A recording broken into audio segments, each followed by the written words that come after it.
Hi, and welcome to the Dark Knight Conspiracies, episode 43. The Snowball is at the top of the hill. Purim begins. So I want to start by recapping some of the news of the week. We saw on Monday the Supreme Court, no surprise, has decided not to hear any 2020 election cases. 3 judges dissented, the usuals, Gorsuch, Alito, and Thomas. And this was a bit of an oxymoron, as I call it, because the first time the Supreme Court heard the case, they said they had no standing just after the elections, before anything was voted on by the Congress. Then after the fact, they came back and said, well, the election's over, it's a moot point by now. Again, no surprise. I'm sure common sense people out there realize just how stupid this decision is, and Comey Barrett and Kavanaugh, appointed by Trump, are catching a lot of heat because they only needed 4 judges to hear these cases, and they're going to hear another one tomorrow, and I expect more of the same. So basically what the Supreme Court did is gave carte blanche on, it's okay to cheat in our elections, folks. We're not going to do anything about it.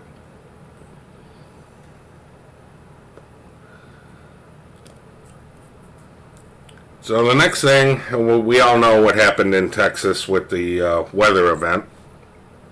A lot of speculation out there. It was natural. It's God's doing.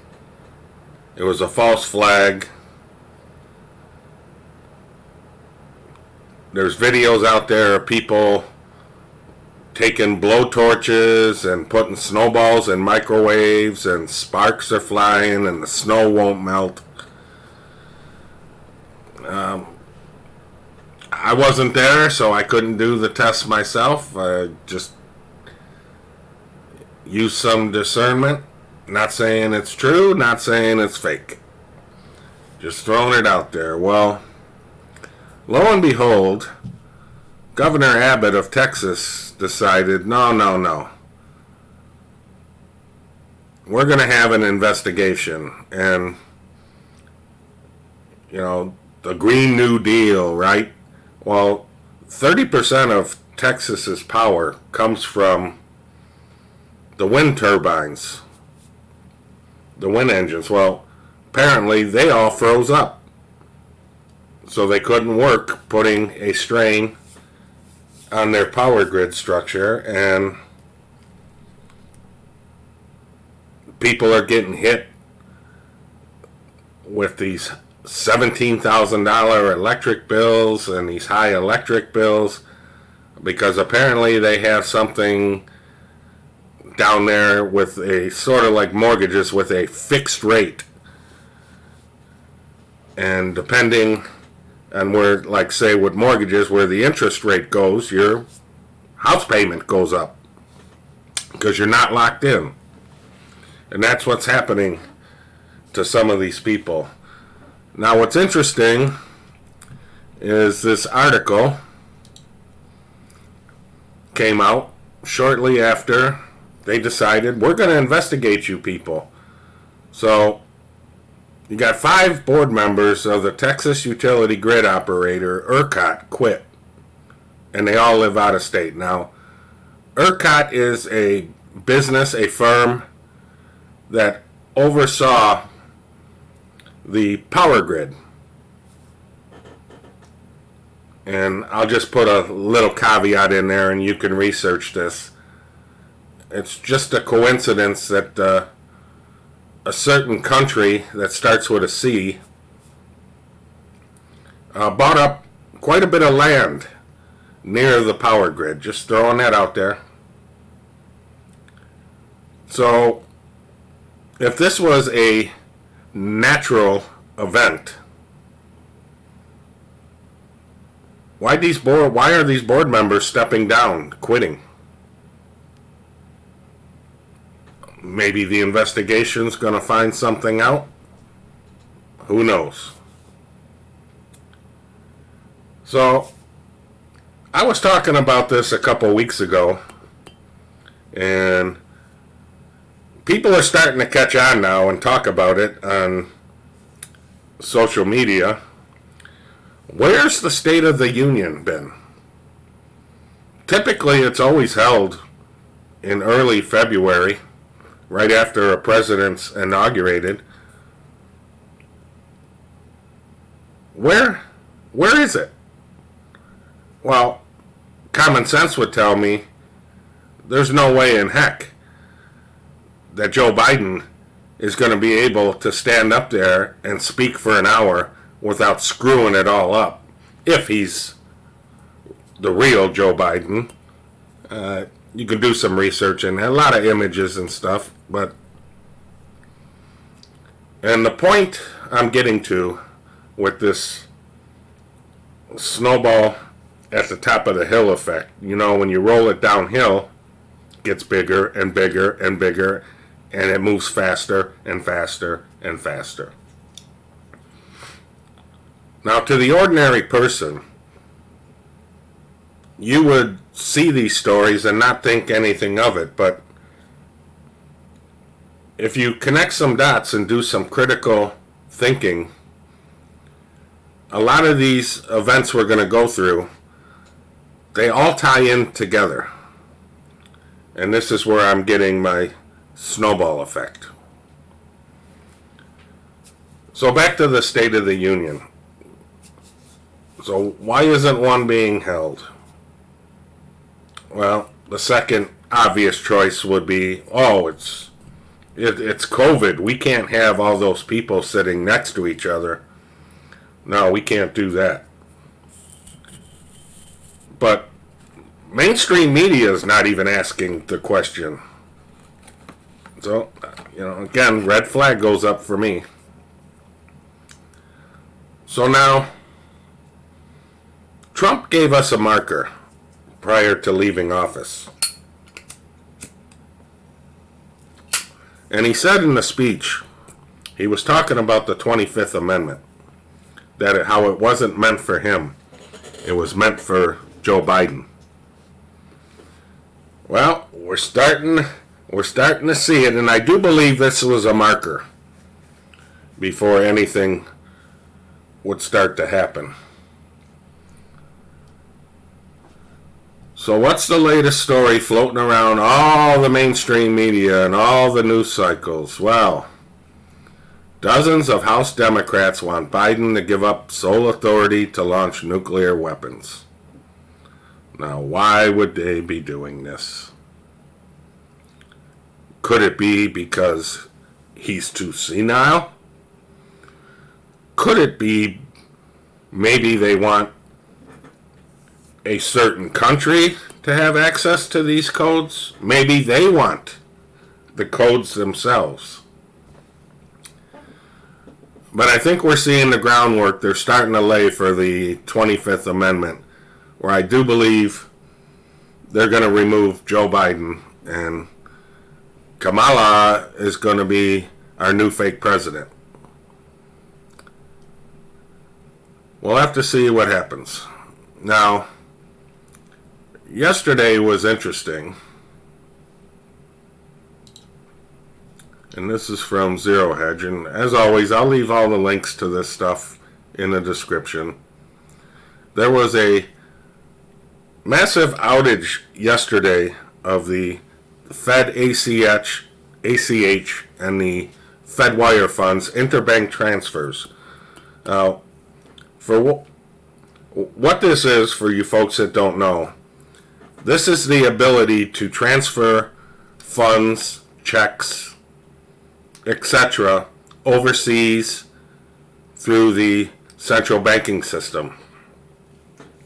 And those of you that are in direct deposit with your working companies, you know that the ACH is how you get paid every week or every 2 weeks, depending on if you're salary or not. This all went down yesterday. And now this was interesting. Some have speculated,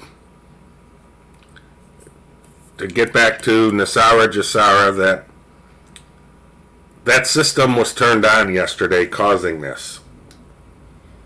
Now, to explain this a little more, we currently operate on what is called the SWIFT banking system, which is the petrodollar, essentially. Under Nasara Jasara, there will be a QFS, or what they call a quantum financial system, which would eliminate the central banks, and banks in particular. And I'll leave a link to a YouTube video of a man, Clif, who predicted this would happen yesterday, several weeks ago, and he can explain more in detail what it means. Essentially, we're starting to see the end of the fiat money system. The dollar is going to start decreasing in value, and we're starting to see the collapse, possibly, of the SWIFT financial system, where the dollar will be worth absolutely nothing. Now, if this were to happen, and according to this guy, he predicts this is going to possibly go out as far as March 25th.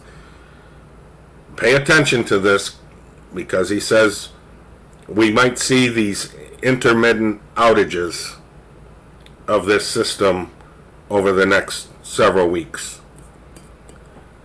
What this would mean if this thing goes down: credit cards won't work, debit cards won't work, banks will be closed, you won't have any access to money. So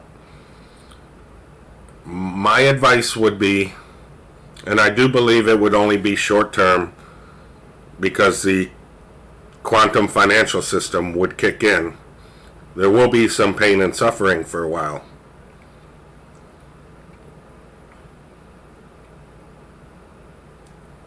So my advice would be,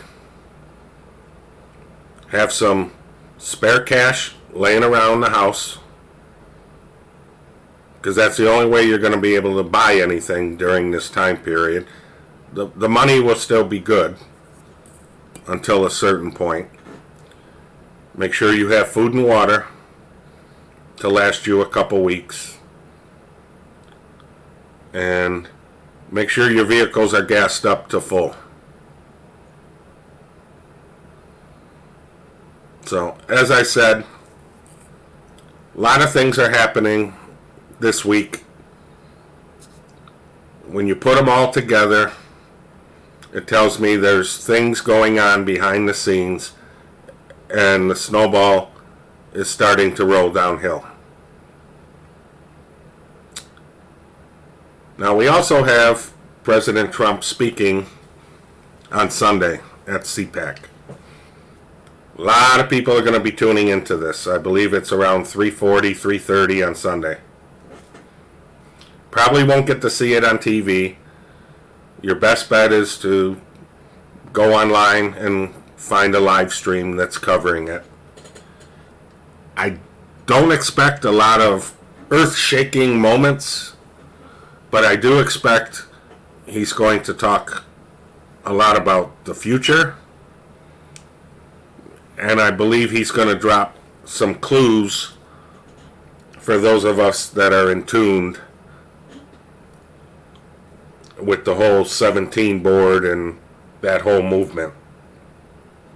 Now, the last thing I want to talk about is, on the Jewish calendar, Purim starts tonight and goes into tomorrow. And it's a feast, my understanding, but the word Purim comes from the 17th, interesting number, 17th book of the Bible, which is Esther.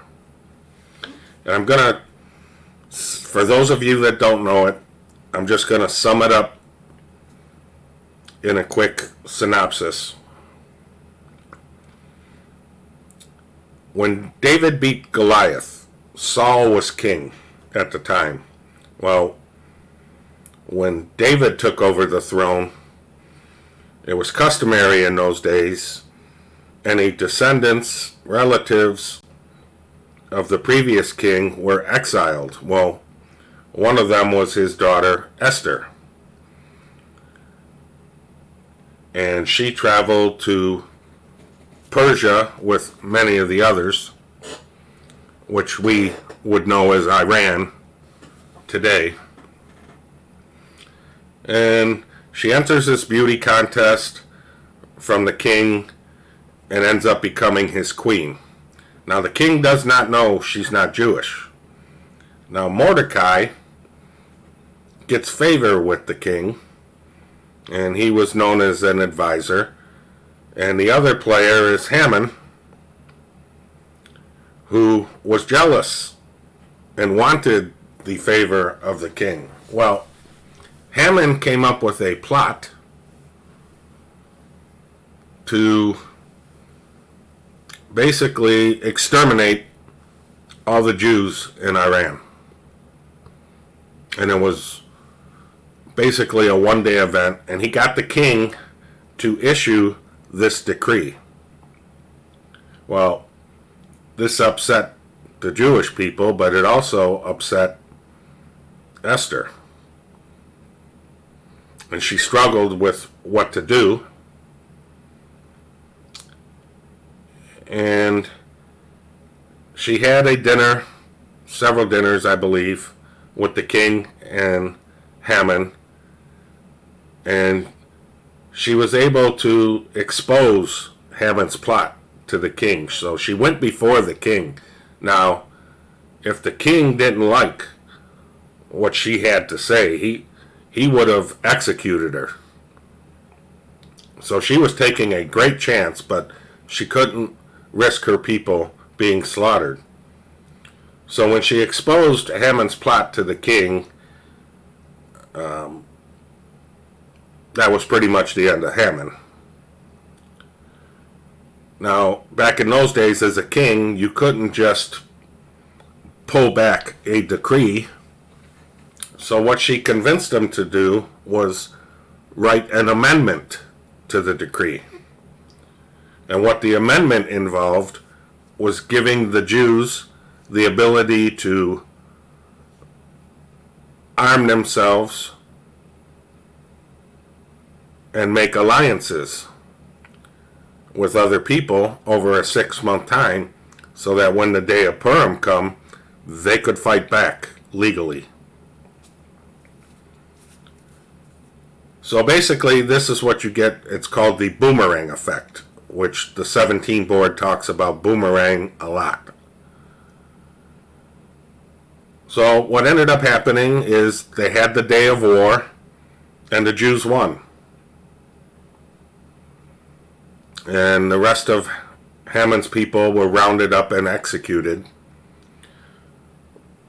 But the word Purim comes, from my understanding, is basically another word for purge. Now, some have said, for all you movie buffs out there, that the book of Esther was the inspiration for the Purge movies. And I've watched them, and believe me, they're eye-openers. And that's all I'll say about it. I won't watch them again, I can tell you that.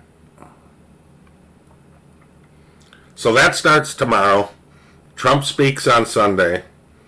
All these events that happened this week.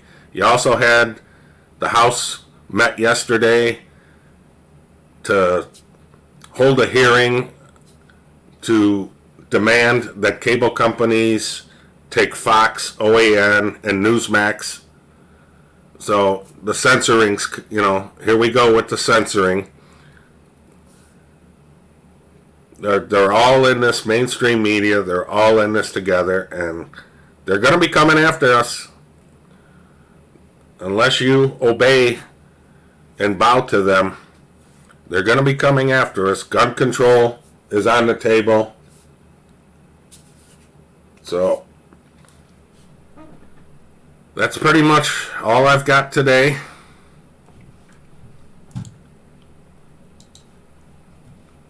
So as always, stay safe, stay strong, stay vigilant, be prepared. And until next time, same bat time, same bat channel. Good night, everybody.